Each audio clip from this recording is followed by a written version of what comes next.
Hi, my name is Jeannie Hunt and I'm a teacher in Wyoming.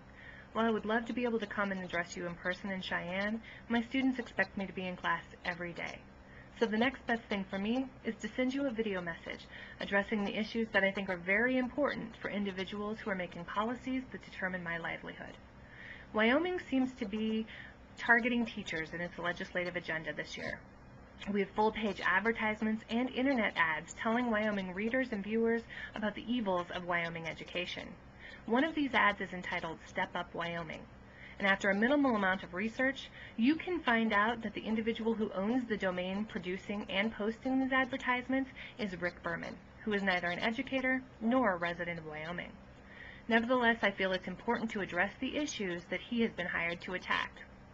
His first argument is that Wyoming spends a lot on students and gets mediocre results. Wyoming spends less of its budget than most other states, according to the Wyoming Taxpayers Association. Additionally, there really isn't a bright line as to how much the appropriate amount of money to spend on a student is.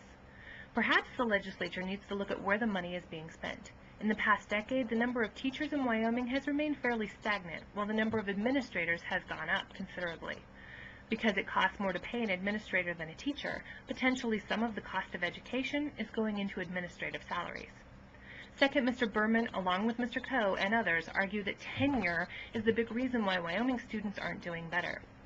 First, there's no such thing as tenure in Wyoming's K-12 system, as you well know. Second, Mr. Berman argues that tenure makes it hard to fire effective teachers, but every district in Wyoming has policies in place for terminating ineffective teachers, and those policies are clearly outlined. If schools are employing ineffective teachers, there's a strong likelihood that administrators are not doing their job.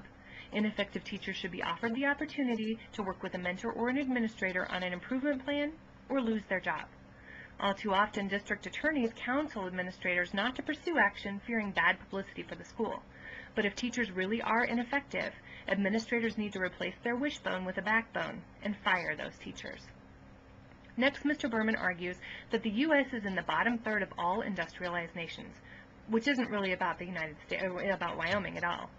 Not all nations test all students. In fact, America is one of the very few nations who do. We can't have it both ways. Either we offer a free public education to everyone and understand that we may not have stellar test scores, or we only offer a high school education to those who are in the top 15% of their class by the 8th grade and put everyone else into a vocational program, which is what other countries do. So please, stop comparing our education system to education systems that are inherently different. Next, Mr. Berman argues that Wyoming ranks low in graduation rates, and yes, we do. And will continue to do so as long as students can drop out of school and go to work in the mineral industry for an outstanding wage. Of course, the flip side of this argument is that we have a lower than average unemployment rate. Continuing contract status, though, has nothing to do with graduation or retention. There's an abundance of research on this issue, so please take some time and look at that research before you vote on these bills. Next, Mr. Berman argues that Wyoming unions are fighting legislation to remove ineffective teachers, but Wyoming doesn't have unions. We don't have collective bargaining. We don't come to the table to negotiate our contracts. We're a right-to-work state.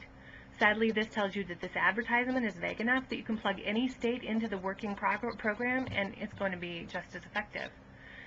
The top 5 states scoring the best on the ACT scores, as reported by the ACT testing services, are all union states, though, and coincidentally, they all have continuing contract options for their teachers. Next, Mr. Berman gives us a large list of statistics that aren't cited, telling us how bad Wyoming students really are. According to the National Center for Educational Statistics, Wyoming ranks higher than the national average in math, reading, science, and writing. In fact, the only category that Wyoming was ever deficient in was 4th grade writing in 2009, where they were within 2 points of the national average. Wyoming ACT scores are misleading as well, because Wyoming reports 100% of its seniors' ACT scores. The top 5 states all report less than 25% of their senior scores. All of the states that report 100% of their senior scores have the same composite score for their state, the same composite score Wyoming has. Perhaps if we reported only the top 25% of our scores, our numbers would jump. Mr. Berman then tells you that 40% of freshmen entering college need to take remedial math courses because they didn't learn well enough in school. This is a national statistic according to the Department of Education. He doesn't have a Wyoming statistic.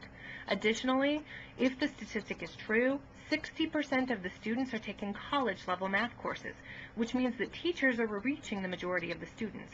and potentially students have to be responsible for their education. Finally, he tells us that current legislation will get rid of bad teachers and pay good teachers more, but there's nothing in the legislation that indicates either of these things will happen. The legislation makes it seem as if bad teachers will get fired, but that's only if administrators choose to act on that. In reality, this legislation, if passed, means that entrepreneurs specializing in narcotics distribution will have more due process rights than educators in Wyoming. Change in the legislation masks the real need for education reform. Education reform has to come from the bottom up, not the top down. I would guess that none of you took the Howie Challenge and spent some time in classrooms this week. The national standard you're trying to impose on Wyoming is designed for Texas. Wyoming isn't Texas, or Colorado, or California, or Washington, D.C.